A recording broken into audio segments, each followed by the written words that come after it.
کہہ دو کہ میرا رب جس کے لیے چاہتا ہے روزی فراخ کر دیتا ہے اور جس کے لیے چاہتا ہے تنگ کر دیتا ہے، لیکن اکثر لوگ نہیں جانتے۔ اور تمہارے مال اور اولاد ایسی چیز نہیں کہ تم کو ہم سے قریب کر دیں۔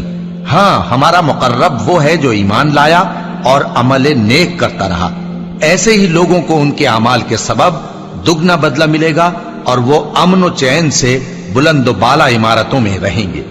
جو لوگ ہماری آیتوں کے سلسلے میں ہمیں ہرانے کی کوشش کرتے ہیں وہ گرفتار عذاب کیے جائیں گے۔ کہہ دو کہ میرا پروردگار اپنے بندوں میں سے جس کے لیے چاہتا ہے روزی فراخ کر دیتا ہے اور جس کے لیے چاہتا ہے تنگ کر دیتا ہے، اور تم جو چیز خرچ کرو گے وہ اس کا تمہیں عوض دے گا، وہ سب سے اچھا رزق دینے والا ہے۔ اور جس دن وہ ان سب کو جمع کرے گا پھر فرشتوں سے فرمائے گا، کیا یہ لوگ تم کو پوجا کرتے تھے؟ وہ کہیں گے، تو پاک ہے، تو ہی ہمارا دوست ہے، نہ کہ یہ، بلکہ یہ جنات کو پوجا کرتے تھے اور اکثر انہی کو مانتے تھے۔ تو آج تم میں سے کوئی کسی کو نفع اور نقصان پہنچانے کا اختیار نہیں رکھتا، اور ہم ظالموں سے کہیں گے کہ اب دوزخ کے عذاب کا جس کو تم جھوٹ سمجھتے تھے مزہ چکھو۔ اور جب ان کو ہماری روشن آیتیں پڑھ کر سنائی جاتی ہیں تو کہتے ہیں، یہ ایک ایسا شخص ہے جو چاہتا ہے کہ جن چیزوں کی تمہارے باپ دادا پرستش کیا کرتے تھے ان سے تم کو روک دے۔ اور یہ بھی کہتے ہیں کہ یہ قرآن محض جھوٹ ہے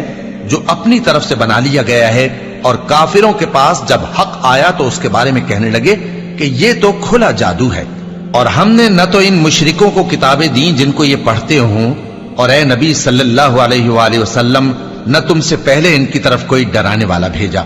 اور جو لوگ ان سے پہلے تھے انہوں نے تکذیب کی تھی، اور جو کچھ ہم نے ان کو دیا تھا یہ اس کے 10ویں حصے کو بھی نہیں پہنچے۔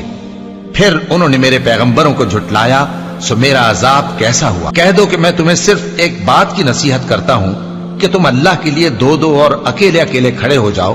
پھر غور کرو تمہارے رفیق یعنی اس نبی صلی اللہ علیہ وآلہ وسلم کو کسی طرح کا جنون نہیں، یہ تو تم کو سخت عذاب کے آنے سے پہلے ڈرانے والے ہیں۔ کہہ دو کہ میں نے تم سے کچھ صلہ مانگا ہو تو وہ تمہارا، میرا صلہ اللہ ہی کے ذمے ہے اور وہ ہر چیز سے خبردار ہے۔ کہہ دو کہ میرا پروردگار اوپر سے حق ہی نازل کرتا ہے اور وہ غیب کی باتوں کا جاننے والا ہے۔ کہہ دو کہ حق آ چکا اور باطل نہ تو پہلے کچھ کر سکتا ہے اور نہ دوبارہ کچھ کرے گا۔ کہہ دو کہ اگر میں گمراہ ہوں تو میری گمراہی کا ضرر مجھی کو ہے، اور اگر ہدایت پر ہوں تو یہ اس وحی کے طفیل ہے جو میرا پروردگار میری طرف بھیجتا ہے، بے شک وہ سننے والا ہے، نزدیک ہے۔ اور کاش تم دیکھو جب یہ گھبرا جائیں گے تو عذاب سے بچ نہیں سکیں گے اور نزدیک ہی سے پکڑ لیے جائیں گے، اور کہیں گے کہ ہم اس پر ایمان لے آئے، اور اب اتنی دور سے ان کا ہاتھ ایمان کے لینے کو کیسے پہنچ سکتا ہے،